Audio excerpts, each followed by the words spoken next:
El Club de Periodistas de México, con su brazo asistencial, la Fundación Antonio Sáenz de Miera y Feital, presenta Voces del Periodista. Conduce Celeste Sáenz de Miera. Comenzamos. ¿Qué tal amigos? Muy buenas tardes, bienvenidos a su programa Voces del Periodista a través de este portal maravilloso que es Anunciación, que dirige nuestra muy querida Tere García Ruiz y todos nuestros compañeros aquí en el estudio para ustedes. Gracias por recibirnos, por este abrazo mediático, gracias por sus comentarios, hemos tenido estupendos comentarios a lo largo de la semana que agradecemos a todos ustedes también y por supuesto a nuestro invitado, quien es, por supuesto, el doctor César Garizurieta. Ustedes así lo pidieron y él está aquí generosamente, académico universitario, un doctor en Derecho, es un amparista reconocido, es miembro de la directiva del Club de Periodistas de México, parte fundamental de nuestra fundación, la Fundación Antonio Sáenz de Miera Feital IP, que es el brazo académico y asistencial del propio club. El privilegio de que esté aquí con nosotros el doctor César Garizurieta. Bienvenido, doctor. Pues igualmente para mí es un gran honor que me invite usted a participar en su programa. Muchísimas gracias. Un privilegio, doctor. Fíjense, amigos, que aquí la inteligencia del doctor, los conocimientos del doctor y la atención nuestra es fundamental. ¿Por qué? Porque hay temas que muchas de las veces nos vamos como es directamente la semántica, no vemos los acentos que puede haber en algunas denominaciones o cómo se utilizan las formas jurídicas que están detrás de algunos términos. Tal esto es, por ejemplo, los derechos humanos.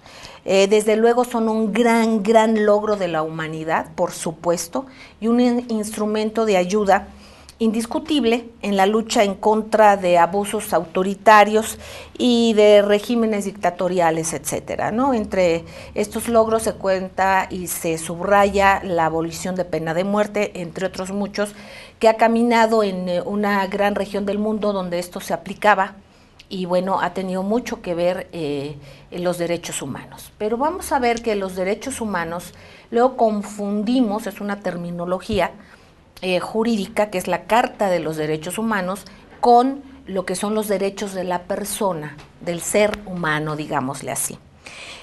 Como sucede con muchas figuras positivas, o con algunas por lo menos, como es la democracia, queridos amigos, cuando se confunde la democracia directa con la democracia indirecta, y por otra parte también, de esta manera, por ejemplo, en esta democracia indirecta se quita la verdadera representatividad del pueblo. Vamos a hablar de otra como sería la libertad, como es un término que a veces se utiliza de una manera facilona, y nos dicen que es la libertad cuando, por ejemplo, se dice que es libertad de mercado, cuando muchas de las veces obviamente no es libertad. Pero vamos a ver cómo esta terminología puede ser usada para revertir evidentes avances jurídicos que hay en nuestro país, y como este es un portal visitado también en el mundo, en esta aldea global como se le conoce, pero para que realmente aterrice la justicia de una manera precisa y no con dobles lenguajes, es fundamental entender primero qué son los derechos humanos. Yo le pediría, doctor César Garizurieta, el acento entre lo que son los derechos de la persona y, por supuesto, todo nuestro reconocimiento, gratitud, cariño, aprecio por los defensores de los derechos humanos y lo que incide en los defensores de los grupos vulnerables, de los derechos de las personas. Pero yo le pregunto a usted, doctor César Garizurieta, en un espectro más amplio de lo que son los derechos humanos como término y lo que es como carta jurídica. Gracias. Bien, sí, no, muchas gracias a usted. Bueno, para entender bien el concepto de los derechos humanos, tendríamos que diferenciar dos posiciones jurídicas que son el iusnaturalismo y el positivismo. Y voy a pasar a explicar estos términos. Finalmente, la discusión filosófica por antonomasia, la discusión esencial filosófica, es precisamente si las cosas existen en sí mismas o existen porque pensamos que existen. Esa es la discusión toral esencial de la filosofía durante la historia de esta ciencia. ¿Qué sucede? Cuando pensamos que algo es justo para todos, sería una corriente política, porque entonces concibimos que la justicia es justicia en sí misma. Lo que es justo para usted es justo para él y es justo para todos, y por igual. Si pensamos lo contrario, seríamos positivistas y diríamos que lo que es justo para un pueblo no es justo para otro. Esta discusión es tan antigua que fue la que tuvo Sócrates con los sofistas. Para Sócrates había algo que era justo en sí mismo y que era igual de justo para todos. Le llamaba el arquetipo de la justicia. Entonces, para Sócrates, la noción de justicia era igual porque existían los famosos arquetipos, porque algo no era justo porque pensáramos que era justo, sino era justo en sí mismo. Esa es la noción. Para los sofistas, que eran los contrarios, ellos podían convencer a un grupo de que algo era justo por la mañana y por la tarde convencer a esos mismos que eso era injusto. Entonces decían, la verdad es relativa, la justicia es relativa, la justicia varía para cada población. Va a ver cómo todo esto se va, uno empieza a pensar, bueno, ¿esto qué tiene que ver con los derechos humanos? ¿Y qué tiene que ver con la...? ¿Tiene que ver nada? No, sí tiene que ver, porque es la discusión esencial de la justicia. Bueno, esto va pasando el tiempo, y ¿qué sucede? Que vienen dos pensadores esenciales de la escolástica, que fueron Santo Tomás y San Agustín. Entonces se dan cuenta que Sócrates, al decir que había una noción de justicia que era independiente de si un ser humano lo concebía como justo o no, al decir la noción de justicia existe en sí misma, lo que varía en cada persona es su capacidad de entender esa noción de justicia, pero la noción de justicia es igual. Entonces la escolástica dice, tiene razón Sócrates, lo que pasa es que esa noción de justicia es el pensamiento de Dios. Y así comprobamos que Dios existe, porque si hay una noción independiente del pensamiento del ser humano, que el ser humano solo alcanza a comprender en parte y que puede variar su entendimiento, es porque esa esencia de justicia está en la mente de Dios. Entonces, esta es esencial para todos los seres humanos. Y aquí viene una cosa muy interesante. Esto lo podemos aplicar a la belleza, por ejemplo. Uno podría decir que para algunas tribus africanas es muy bello ponerse los platos en los labios y tener unas bembas así enormes, y que eso es bello para ellos, y que ¿por qué no puede ser universal? Para los socráticos sí había una noción de belleza universal. Ahí le doy un ejemplo. Usted no se acuerda porque es muy joven, pero por ahí de los 30 hubo un artista muy famoso que se llamaba Rodolfo Valentino. Sin duda, el hombre más galán de la historia del cine, tanto que cuando murió se empezaron a suicidar sus seguidoras, y 10 años después todavía se seguían suicidándose. No ha habido un fenómeno como Valentino. Sin embargo, si ahora vemos una película de Valentino, nos parecerá ridículo. En cambio, si nosotros vemos la imagen del David, digamos que es una imagen más cercana al prototipo de belleza masculina. Entonces, habría también una noción de belleza universal, y diríamos, el David se acerca más al arquetipo de belleza que Rodolfo Valentino, igual con la justicia. Pero si hay algo que se acerca más a este arquetipo, quiere decir que el arquetipo es independiente. Si es independiente es porque, según la escolástica, no sé si estoy siendo claro, está en la mente de Dios. Y si eso está en la mente de Dios, entonces ningún ser humano, ninguna organización social puede estar por encima de ese arquetipo de justicia, porque es lo que piensa Dios. Y ahí, si quiere, ahorita le seguimos. Pues independientemente de esto, que es fundamental, y fíjense a dónde nos lleva el doctor César Garizurieta, nos lleva a bucear, nos lleva a que reflexionemos, a que ejercitemos nuestro análisis. Efectivamente, nada más que en este caso, y como dice el doctor César Garizurieta, en la cuestión de la justicia, pues aquí se pediría lo mismo para todos, no en algo que no es tan fundamental como pudiese ser la belleza. Sino en el derecho a la vida y tantas otras cosas que son fundamentales y que yo creo que así aquí coincidimos todos con Sócrates, como es el derecho a la vida como un tema fundamental, más allá de lo que pudiera ser las percepciones, que esas son otras cosas, y en este caso también cuando estamos en un mundo en el que son utilizados a más no poder los sofismas, en manipular y el utilizar terminologías para también tratar de manejar en nuestra mente y de también hacer flojo el pensamiento en muchos casos. Entonces vamos viendo todo esto como un tema fundamental, obviamente, para la justicia, para la reflexión. Vamos a un corte, queridos amigos, no tardamos nada. Recuerden que también entre semana, los demás días, pueden ustedes teclear www.anunciacion.com.mx y consultar la programación de este extraordinario espacio que es la ventana para muchas instituciones de la sociedad civil, esto mismo que dirige nuestra muy querida Tere García Ruiz. Vamos a un corte y regresamos con Voces del Periodista, con la inteligencia, el conocimiento del doctor César Garizurieta. No tardamos, gracias.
Gracias, queridos amigos, gracias por seguir con nosotros en Voces del Periodista, aquí en este portal de anunciación. Estamos escuchando la palabra, la reflexión, la inteligencia del doctor César Garizurieta. Estamos hablando de un principio básico que parece que fuese otro tema para abordar y llegar a la playa, digamos, de lo que son los derechos humanos. Con este principio básico de los arquetipos, de lo que decía Sócrates en tenor de la justicia y también los sofistas, ¿por qué lo seguimos escuchando, doctor, tan querido? Porque es interesantísimo para pasar e ir escalando a los siguientes puntos sobre lo que son los derechos humanos. Claro que sí. Entonces, habíamos visto en el bloque anterior cómo para Sócrates existe una esencia de justicia con independencia de lo que piensen los seres humanos, que la idea es simplemente que cada ser humano va a intentar acercarse más a ese arquetipo de justicia. ¿Qué sucede entonces? La posición contraria es totalmente relativista. La justicia no existe en sí misma, existe porque alguien piensa que algo es justo y en esa medida existe la justicia. La noción de que la justicia existe como algo independiente del pensamiento la retoman los escolásticos San Agustín y Santo Tomás y dicen, tiene razón Sócrates, porque lo que sucede es que eso que existe independiente del pensamiento humano no es otra cosa más que el pensamiento de Dios. O sea, hay una noción perfecta de justicia que es la que está en el pensamiento de Dios. Y los seres humanos pueden acercarse o no a esa noción de justicia según su elevación espiritual. Exactamente. Ahora, en todo esto y recapitulando, y le agradecemos por reposicionarnos en esto, si bien los derechos humanos son y han sido una institución benéfica para la humanidad, ya en el siglo XVII, por primera vez se hace un uso de ellos para favorecer a quienes tienen riqueza. Entonces aquí ya el concepto va más allá de justicia, sino ya se forma y se vuelve un documento. ¿Por qué no nos platica y nos comenta en esta evolución o involución? No, al principio fue una gran evolución, es decir, el poder considerar que todos por el mero hecho de nacer teníamos los derechos a la vida, a la libertad, a la salud, a la libertad de pensamiento, etcétera, que no podía haber esclavitud. Eso es algo que es beneficioso para la humanidad. Claro, yo lo comento porque John Locke precisamente proclama que la propiedad privada es un derecho fundamental, es de los derechos humanos el principal, por encima de la vida y de la libertad. Entonces esto es un sofisma, es utilizar un principio bueno para argumentar algo que lleva precisamente a lo contrario, que es a la inequidad, ¿no? Todas las grandes ideas de la humanidad, los conceptos fundamentales y aún las palabras, en su momento, por desgracia, son apropiados por los grupos económicamente poderosos para llevar agua a su molino.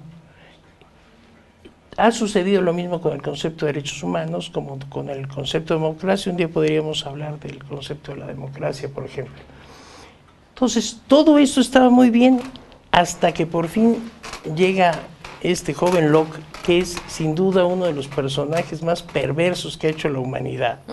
Yo no sé por qué debe estar pudriéndose en el infierno. Para empezar, fue un individuo que utilizó su pluma, su pensamiento, su filosofía al servicio de los que más tenían. Le debemos a Locke, por ejemplo, el que hubiera establecido en su forma de democracia que solo los ricos podían votar. Decía que solo los ricos, por ser los únicos que producían en una sociedad, eran los que tenían derecho al voto, por ejemplo. Y así no se tentó el corazón para pervertir a los derechos humanos. Y salió con que el principal derecho humano era precisamente la propiedad privada.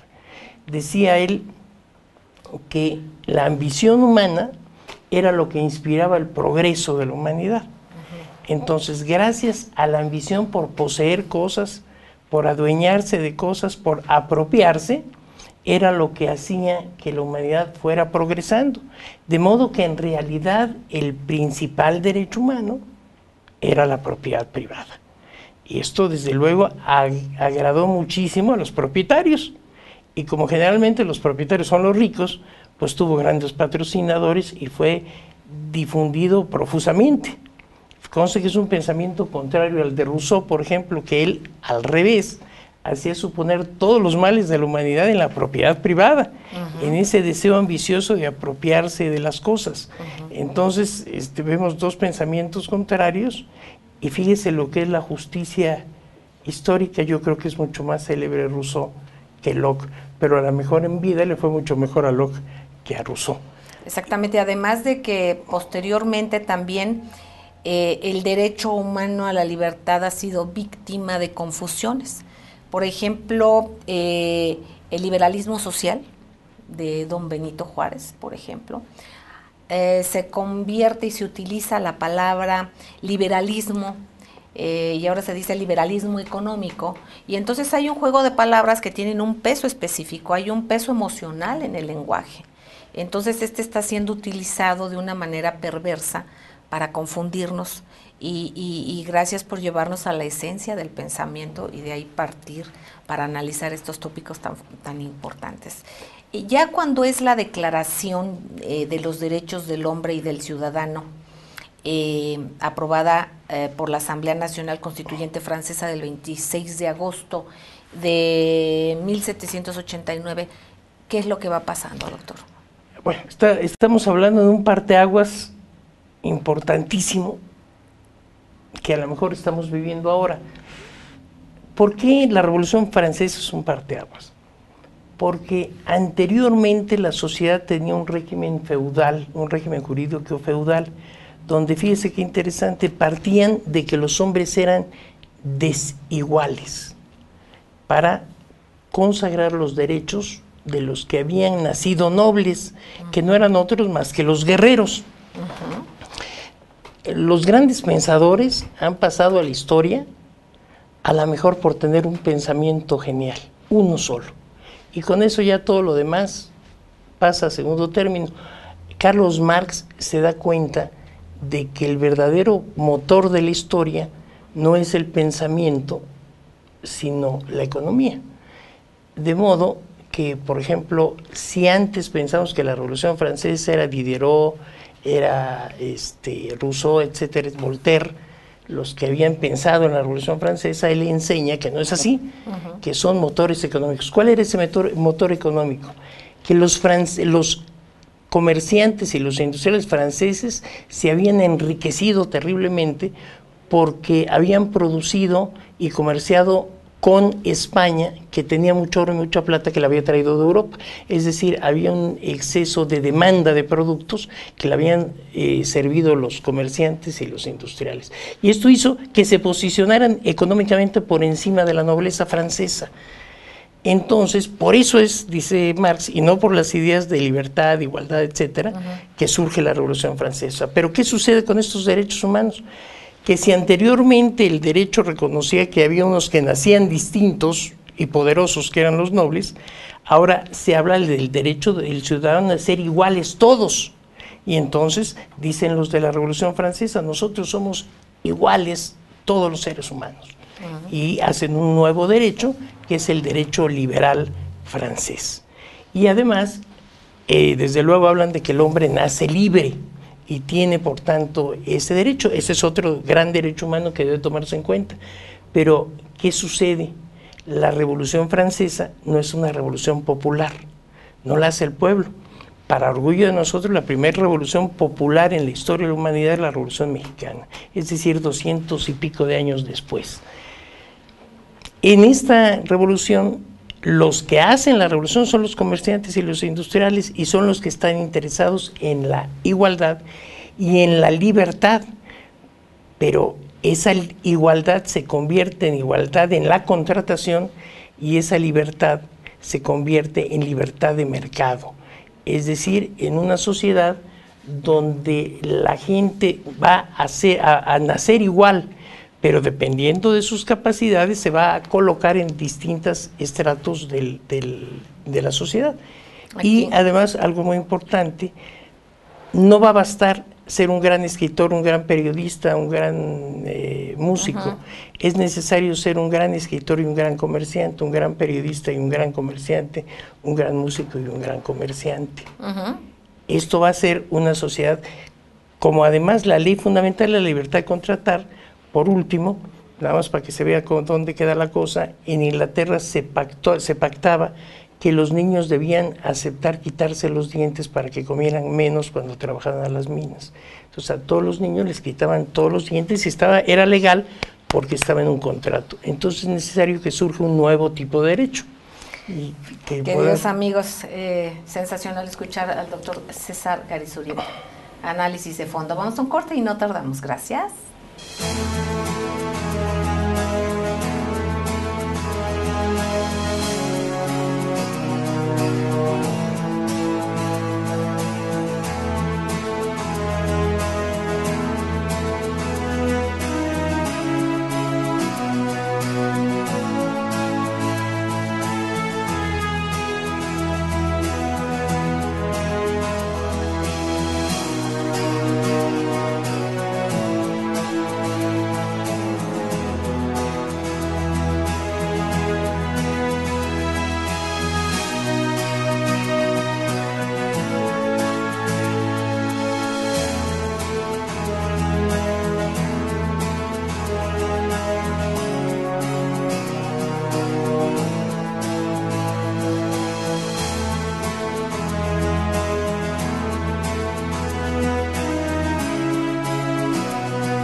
Gracias amigos, gracias por seguir en Voces del Periodista aquí en el portal de Anunciación, escuchando al doctor César Garizurieta, académico y directivo del Club de Periodistas de México, académico de nuestra máxima casa de estudios.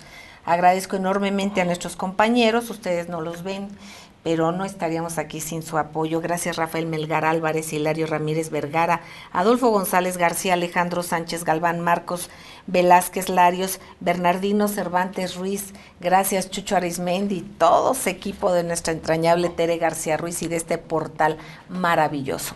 Amigos, Retomando sobre este concepto y sobre lo que ya se traduce en lo que es la palabra derechos humanos como derecho de la persona, pero ya cuando es una carta y una denominación jurídica, una carta jurídica, hay que recordar que los derechos humanos a la propiedad y a la igualdad fueron los derechos más destacados, ¿no, doctor? Claro. Y con lo que usted nos dice, entre los derechos del hombre y del ciudadano, y desde luego entre estos mismos es un antecedente directo de lo que ahora ya son y cómo está conformado los derechos humanos. Nos hablaba también, paradójicamente es una contradicción, el derecho a la propiedad hace más desiguales a las personas. Entonces es una paradoja que se hable sobre propiedad e igualdad. Entonces vienen siendo ya el darwinismo, ¿no? Como que, o una cuestión que determine, como pudiera ser en el calvinismo, ¿no? De que ya ese es tu destino, y con esta crueldad tremenda que, sin embargo, fíjense, era legal. Es donde vemos que luego lo legal no es lo justo, de sacarle los dientes a los niños mineros, pues para que no coman tanto, ¿no? Doctor, lo seguimos ahora escuchando. nada más lo hacen con el puro salario, ¿no? Ya no necesitan sacarle los dientes. Ahora ya no le sacan los dientes. Le recortan recortan el salario. Bueno, exactamente. Hay que ver que la noción de derechos del hombre y del ciudadano era una noción de extrema izquierda para la época. Tanto es así que allí es donde se crea la palabra izquierda como un concepto político. Recordemos que en la asamblea se sentaba a la izquierda los jacobinos, que eran los partidarios de la Comuna de París, de ahí viene la palabra comunismo, es decir, pero con la Comuna de París muere la verdadera izquierda, y es tomado desde el punto de vista de la libertad de comercio y la libertad de contratación. Ya no es la libertad como oposición a la esclavitud, sino la libertad como la contrapartida, fíjese bien, de la norma, de la normatividad. Es decir, yo que soy industrial o que soy comerciante debo de estar libre absolutamente para ejercer mis derechos. Por eso vemos que actualmente la desregulación, que otros dicen desregularización, pero es una desregulación, es un concepto que se ve muy bien en la sociedad. Pero ¿qué cosa es la desregulación? El apartar ciertas actividades de la fuerza del derecho. Eso no es otra cosa, bueno. Y veíamos, como usted nos acaba de decir muy bien. Por ende de la justicia, o en lo que debe de derivar el derecho. El derecho fue hecho para que haya justicia. Exactamente. Y de esta forma, la libertad y la igualdad se convierten en nociones contrarias a las que fueron creadas. Y después sucede que el derecho humano fundamental es la propiedad privada, por tanto es un derecho que favorece exclusivamente a los ricos. Si bien, desde luego, sigue también en la humanidad la idea de que los otros derechos humanos, como la igualdad, la libertad de pensamiento, la vida, etcétera, son derechos humanos y han sido desde luego motor y han sido esgrimidos en contra de regímenes totalitarios. Esto es absolutamente pero puede ser, cierto. Digámosle, elementos que son utilizados como un argumento irrefutable como es la vida, para cosas contrarias a una buena calidad de vida. Esta absoluta libertad, esta falta de intervención del derecho que se proclama como consecuencia de esa libertad, crea sociedades donde se concentra la riqueza, donde hay una enorme concentración de la riqueza y una gran desigualdad social, y hay una nueva esclavitud en la cual el hombre tiene la libertad de escoger dónde se va a morir de hambre. Y esto sucedió en Estados Unidos a principios del siglo pasado, con el gran desarrollo industrial. Fue hecho a base de crear verdaderos genocidios entre los obreros norteamericanos, y esto sigue sucediendo, por desgracia, hasta nuestra época. Pero A fines también del siglo pasado vienen nuevas creaciones jurídicas, donde en vez de partir de que los hombres somos iguales, se vuelve a partir, como en el derecho feudal, en que los hombres somos desiguales, que hay una parte fuerte y una débil. Pero al revés del derecho feudal, este nuevo derecho pretende proteger a los débiles. Y este derecho se llama derecho social, que surge a principios del siglo XX, fines del siglo XIX. Entonces es un derecho nuevo. ¿Qué es lo que proponen para que dividan y se reparta la riqueza? Proponen una entidad que finalmente es una forma más de llamarle al derecho. Esta forma más de llamarle al derecho se llama Estado. Cuando un grupo humano se impone, se da a sí mismo el derecho y le da a una persona jurídica el poder de imponer ese derecho, esa persona jurídica se llama Estado. Es una forma de llamarle al derecho de otra manera. Cuando a esta persona, además, hacemos cuestiones más que jurídicas, cuestiones espirituales, de unión y de fraternidad, entonces le llamamos nación, ¿verdad? Entonces hablamos de la nacionalidad y del Estado. Y es el Estado, entonces, el que se constituye para repartir la riqueza. La primer constitución, que por eso se llama constitución, que constituye un Estado de este tipo para enorme orgullo de todos los mexicanos, es la Constitución mexicana. Es anterior a la Constitución rusa de 1918 y a la de Weimar, la alemana, socialista, de 1919, la primera Constitución. Entonces ahora le pregunto, doctor, con todas estas modificaciones que se hacen, esta magnífica Constitución nuestra, que probablemente haya sido deliberado y debilitador, para debilitar precisamente al Estado, de acuerdo a lo que usted nos comenta, la reflexión también sería cómo incide en una constitución social, la apoya o la vulnera, el que si tenemos garantías individuales se haya insertado y ahora el término de derechos humanos. ¿Cuál es el hilo fino aquí? Esto es lo que es una parte, es una muy buena pregunta, es la parte muy interesante. Cuando todas las doctrinas sociales surgidas a fines del siglo XIX proponen la supremacía del Estado nacional como el gran repartidor de la riqueza, los que detentan el poder económico en el mundo piensan en una figura que entonces sea superior a los estados nacionales, que esté por encima, por tanto, de las constituciones. Y esta noción suprema la encuentran en un derecho que surge del pensamiento divino, y como es del pensamiento divino no puede estar por debajo de los estados nacionales. Este pensamiento divino es universal, es igual para todos, y entonces se llaman derechos humanos. Si bien es cierto que los derechos humanos han sido el estandarte de luchas sociales indiscutiblemente, también pueden ser utilizados por los grandes capitales internacionales para crear un derecho internacional que esté por encima de las nociones nacionales.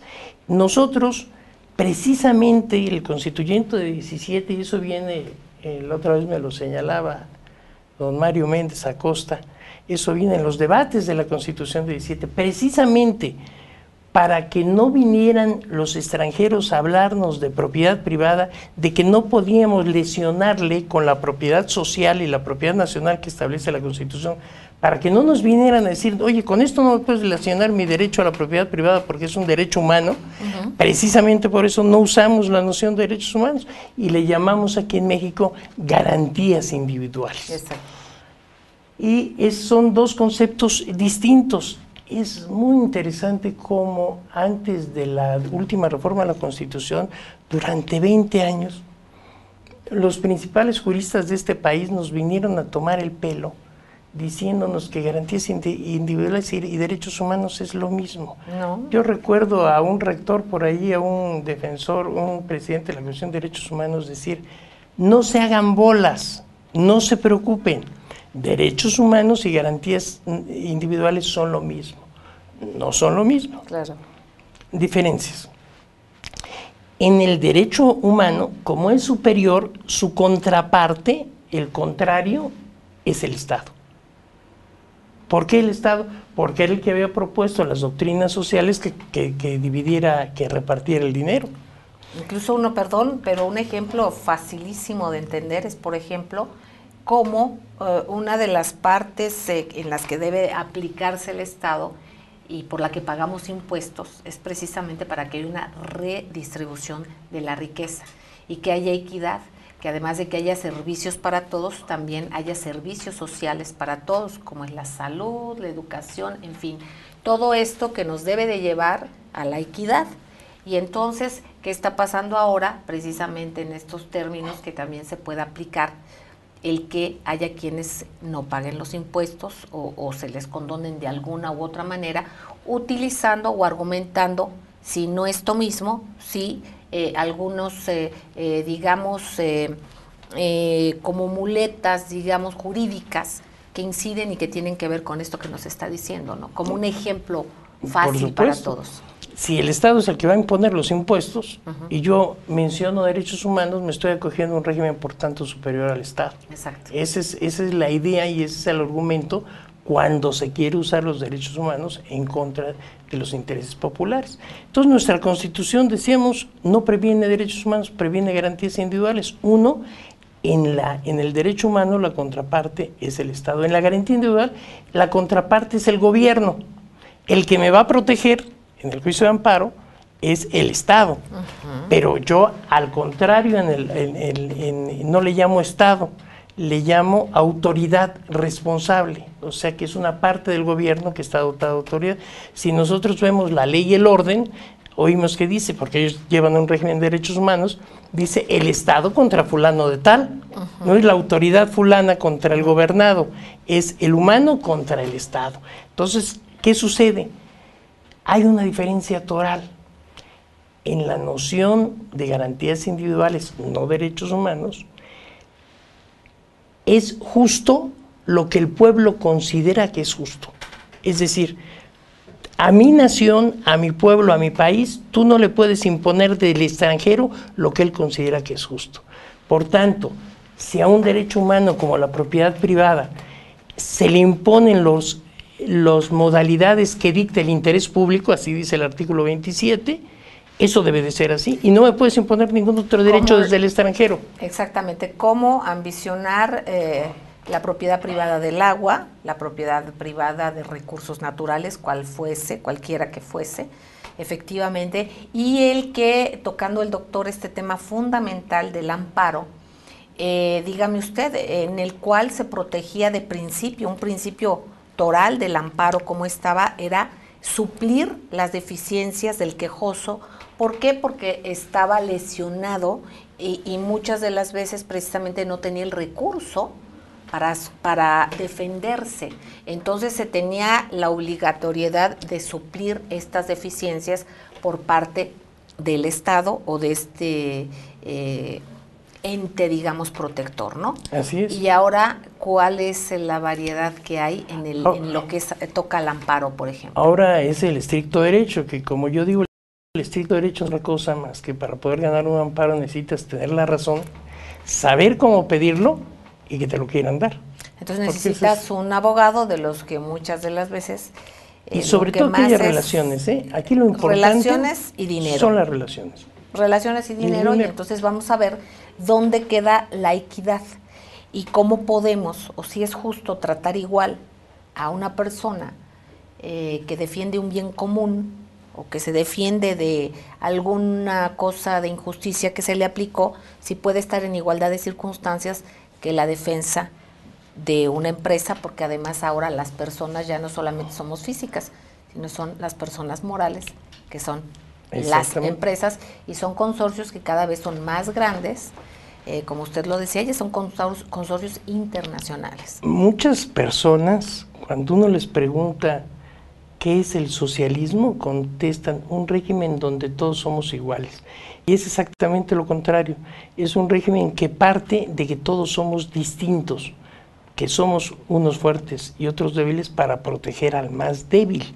Esta noción de igualdad, esta noción de desigualdad estaba prevista en nuestra Constitución en los artículos 27 y 123, donde todos los derechos los tenía la parte débil de la relación, o sea, el campesino y el trabajador. Hay diversos derechos humanos que establecen precisamente esta noción de igualdad. Entonces, fíjese qué interesante, doña Celeste. Si yo comparezco ante un tribunal laboral y me enfrento a un trabajador, conforme al derecho social, el trabajador va a tener más derechos que yo.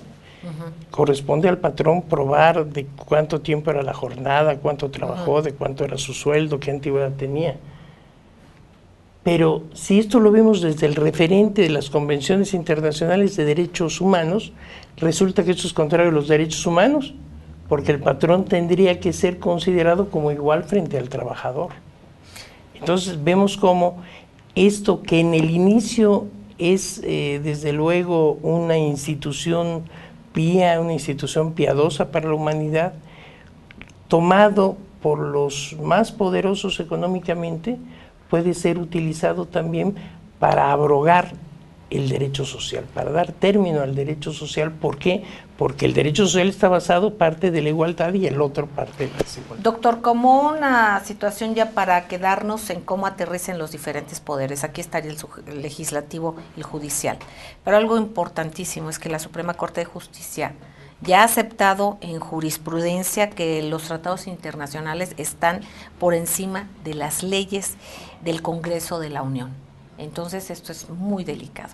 Algo ya estamos a punto de salir. ¿Qué nos puede decir en este tenor? Pues simplemente yo creo que fue la enorme ignorancia de la Cámara de Diputados y Senadores que permitió esta reforma al artículo 1 y que ellos solos se quedaron ahora como unos diputados que simplemente se van a encargar de reglamentar los tratados internacionales de derechos humanos. Entonces la legislación que va a ser regir en México va a ser exclusivamente la legislación internacional, incluso por encima de la Constitución. La Convención de Viena establece que ningún Estado, y por llamarse Estado llamamos Constitución, se puede alegar cuestiones de derecho interno para dejar de observar un tratado. Esto es un verdadero drama, pero pues de hablar. Un tema tremendo y también nos deja en la mente, aunque estamos hablando de México, pero también del derecho internacional y cómo impacta esto. Vemos el caso de este joven Snowden, que ahora se le acusa por espionaje, por vulnerar la seguridad de los Estados Unidos, y entonces aquí también traería e invocaríamos también para que veamos cómo las reflexiones, aunque se utilice el mismo sistema y el mismo método, no se aplica igual. Aquí deberíamos de aplicar los tratados internacionales. Si esto es más importante vulnerar la seguridad de un solo país o la seguridad del globo terráqueo, ni más ni menos. Entonces vamos a que esto nos trae a muchas reflexiones. Nuestra gratitud a todos y cada uno de los seres humanos que ven por mejorar la vida del otro. Gracias a los luchadores sociales, gracias a quienes ven y luchan de corazón por los verdaderos derechos humanos, los derechos de la persona. Y tenemos que seguir con este y con otros muchos temas porque vemos que tenemos una realidad mucho menos fácil de ver, ya que hay velos que muchas de las veces se han puesto a través de los años, a lo largo de los años, precisamente para evitar que veamos la realidad. Les agradecemos enormemente, nos seguimos viendo aquí. Por favor, lean Voces del Periodista. Si ustedes teclean www.vocesdelperiodista.com.mx tendrán acceso a ello. También Voces del Periodista está todos los días en la 760 de AM, en ABC Radio. También estamos a través del gran grupo Radio Turquesa y de las frecuencias de La Pantera. Les queremos entrañablemente todos desde Anunciación. Voces del Periodista. Mil gracias, doctor César Garizurieta. Gracias a ustedes. Un beso tronadísimo. Hasta la próxima. Gracias.